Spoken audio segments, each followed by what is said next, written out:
Si t'étais un dragon céleste dans One Piece, qu'est-ce que t'aurais fait de ta vie? Salut, c'est Griffin et aujourd'hui c'est le jour 1 de faire une vidéo tous les jours pendant un mois. Alors si j'étais un dragon céleste dans One Piece, quel genre de vie j'aurais eu? Tout d'abord, étant un dragon céleste, je serais né dans une famille où j'aurais tout eu depuis que je suis tout petit. La richesse, la prestance, j'aurais eu tout ce que je veux au moment où je le voulais. Et pour moi, ça aurait été normal. Parce que depuis que je suis tout petit, on me répète toujours que je suis quelqu'un qui est au-dessus des autres.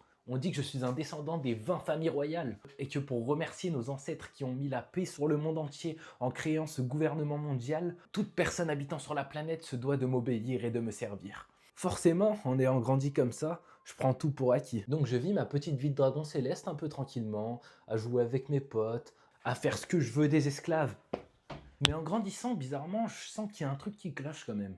Parce que c'est vrai, je peux faire tout ce que je veux, tout le monde m'obéit, mais je vois bien qu'il y a un souci quand je regarde tous ces esclaves. Je me dis qu'ils devraient être contents, ils sont en train de servir un des descendants d'une grande famille. C'est un honneur pour eux, non? Et pourtant, je le vois dans leur regard, il y a de la haine, du mépris. Je sais pas vraiment ce que c'est, mais ça me plaît pas. Je suis quand même un dragon céleste. Pourquoi me regarde-t-il ainsi? Il devrait plutôt me regarder avec admiration, avec de l'envie, un grand sourire, de l'émerveillement. N'est-ce pas? Qu'est-ce qui clochait? Et pour le comprendre, un soir en cachette, je me suis rendu dans la cellule d'un esclave. Bizarrement, j'avais beau essayer de discuter avec lui, il voulait pas trop me parler.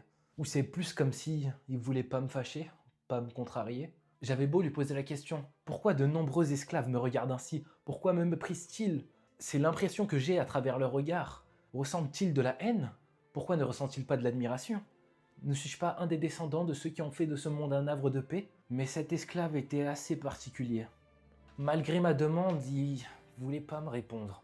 Je voyais bien qu'il avait peur de quelque chose. Peut-être pensait-il que j'allais le fouetter ou lui faire subir quelque chose d'atroce selon sa réponse. Et peut-être que c'est ce que j'aurais fait. Mais moi, je voulais surtout comprendre cette situation.